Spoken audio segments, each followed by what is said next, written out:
Hello, what's up mga ka-J-Vlog? Welcome ulit for another video. And for today's video, i-review natin ang isa sa napakalupit na 4G smartphone, of course, ang Xiaomi Redmi Note 15 Pro 4G. Pros and cons. Tara, pag-usapan natin.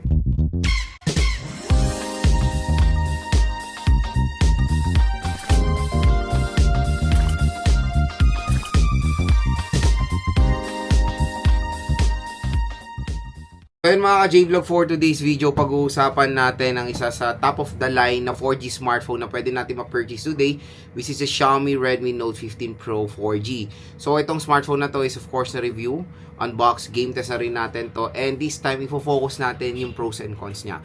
Syempre sa smartphones mga idol, wala pong perfect na smartphone. Lahat po ng smartphone ay may disadvantages, meron po mga cons yan, at syempre meron din sila advantages. Ngayon, dito sa video natin, tatalakayin natin yung pros and cons niya. Tingnan natin kung mas marami ba siyang disadvantages compare sa kanyang advantages. Tingnan natin kung mas marami ba siyang advantages compare sa kanyang disadvantages. Kasi, pag maraming advantages ang isang smartphone, natatabunan po yung disadvantage niya, kaya nagiging sulit po siya. Pero kung mas marami siyang disadvantage sa advantage, syempre hindi po sulit yung smartphone na yan. Kaya dito sa ating video, tatalakayin po natin lahat yan mga idol para rin maging tulong sa mga consumers natin na bibili na itong Xiaomi Redmi Note 15 Pro 4G. Pero ano nga po na bang SRP niya or possible price na pwede nyo siya mabili sa mall? Ang SRP nito mga idol is around 15,000 pesos for the 8GB 256 and 16,000 pesos for the 12GB 256 and 18,000 pesos for the 12GB 512. As you can see, very expensive itong smartphone na to when it comes sa kanyang SRP for a 4G device. Pero magandang balita mga idol, dito sa ating product link, tap mo yung video, view products, no worries, official store po ni Xiaomi ang inyong pupuntahan.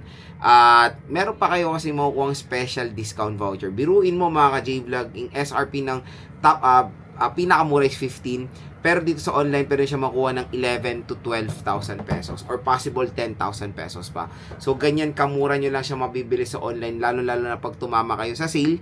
At ang magandang balita, pag clinic nyo yung link natin dito, may magja-generate po na additional discount voucher. Bukod doon sa sale price na sa online, meron pa kayong additional discount voucher dahil nanood kayo dito sa ating YouTube video. Yan po ay pala collaboration ng YouTube Shopping at ng mga online platforms para sa mga consumers natin na gustong bumili, gusto maka-discount ng mga smartphone. Kaya ano pang hinihintay nyo, dito lang kayo bumili sa ating product. So una mga idol, pag-usapan natin yung kanyang cons or yung disadvantages niya. Unang-una dyan, yung kanyang operating system. Alam mo, real talk to, maganda naman ang overall outcome ng HyperOS. Very user-friendly, clean ng kanyang operating system. Pero the most disadvantage part netong smartphone na to, ang dami niyang bloatwares at ang dami niyang ads. Sobrang sakit sa ulo. Lalo na yung web browser niya, minsan sugal pa ang lumalabas dyan. Medyo nakaka-disappoint yung ganyan mga idol. And even sa file manager na dapat talaga walang ads yan kasi it is part of the smartphone. Pero may ads yan pag nakakonect kayo sa mobile data or wifi, nagkakaroon or nagpapop up ng ads, which is very disappointing. Na-experience ko na rin yan sa HyperOS 1. Pero when it comes sa MIUI before, walang ganong bloatware and ads ang Xiaomi. Nakakalungkot lang sa HyperOS, parang lumala siya. And let's hope ma-fix yan ni Xiaomi na dapat merong mga consent sa consumers natin na kung gusto ba nila nagkaroon ng ganyang ads.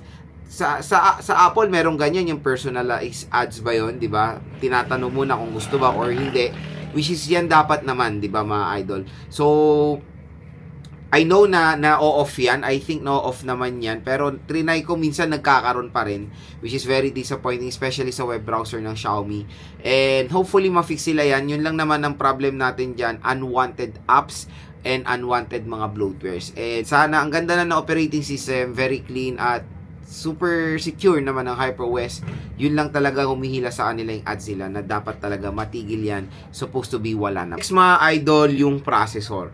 Kasi to be honest, for its price, medyo overpriced yung G200 sa presyo na, alam mo yun, beyond 10,000 pesos. Kasi to be honest, dapat sa part talaga ngayon ng 4G, wala nang lumalagpas na 10K na price segment.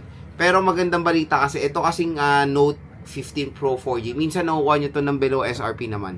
Nakuha ko yung akin ng 9.5 or 9.8 mga ganon. So below 10K naman siya, which is bumabagay naman kasi dapat ganon lang naman yung sub-level ng G200.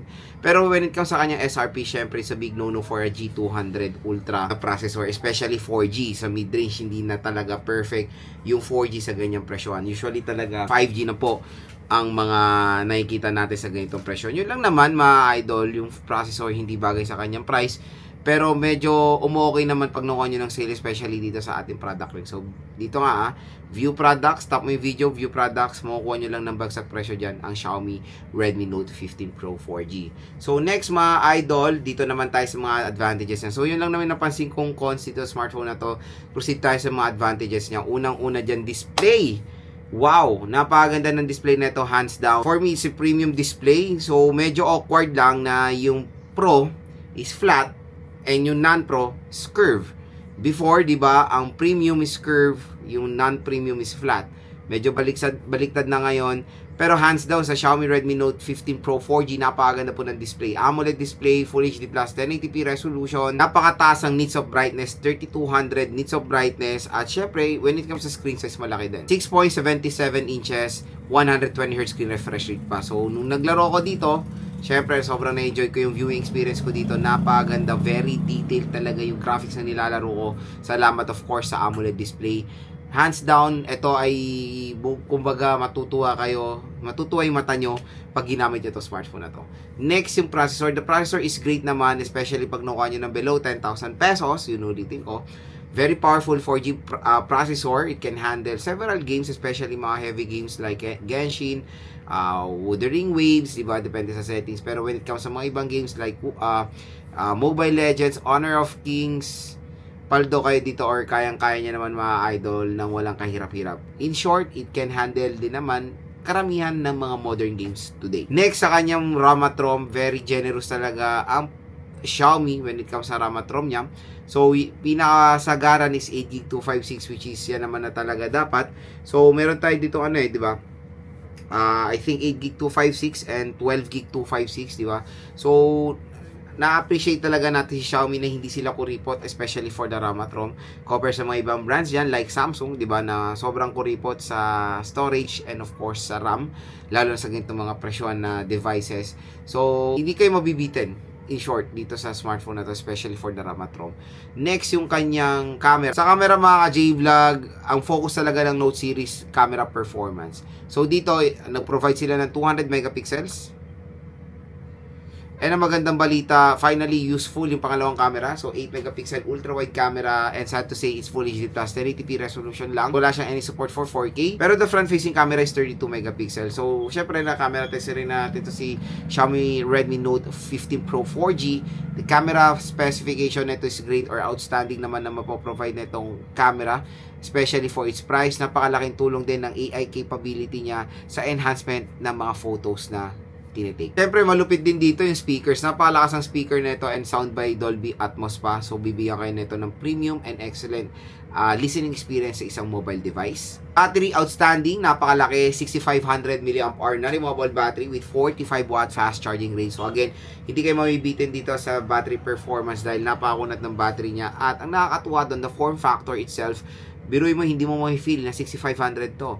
Magaan siya. And when it comes sa slimness, okay din naman or manipis din siya for a 6,500 mAh battery capacity. Ang maganda doon, makunat na nga siya, malobat. Pag nalobat pa siya, maning-mani lang yan sa 45 watt fast charging rate na mo-offer na Xiaomi Redmi Note 15 Pro 4G. So sabihin na natin mga 1 hour 30 minutes to 2 hours, full charge yun na yung napakalaking battery capacity na ito sa kanyang 45 watt fast charging rate. Siyempre, the IP rating, so meron siyang protection for water, like IP65 water and dust resistant. So, kumbaga, gagamitin nyo tayo sa navigating tool na tapunan siya ng tubig, mga accidental spillage or drop. No worries, may protection siya sa mga ganyang scenario. And when it comes dito sa Xiaomi Redmi Note 15 Pro 4G, ayan, parang pag kinamit nyo tayo sa navigating tool umulan, hindi kayo mangambang masisira siya dahil may protection siya sa tubig. So yun mga ka-J-Vlog, ang ating pros and cons ito sa Xiaomi Redmi Note 15 Pro 4G. As you can see naman, napakakonti lang naman ng cons nito at kayang-kayang tabunan nung kanyang advantages. Kaya, in short, Sulit din naman ang smartphone na to. Depende na lang kung magkano siya nakuha. Again, for its SRP, medyo mahal, especially for a 4G device. Kaya, ang maganda balita naman, nag-offer ang online platforms like official store po to ni Xiaomi dito sa ating product link. So, tap mo yung video, view products. Pag clinic nyo pa yan, makukuha nyo pa to ng mas mababa doon sa kanyang sale price. Usually, pwede nyo siyang makuha for as low as 10 to 11,000 pesos for the base model. So again mga ka-J-Vlog, isa to sa pinakamalupit, pinakamalakas at pinakamagandang camera smartphone ngayon 2026 na ma-offer ni Xiaomi.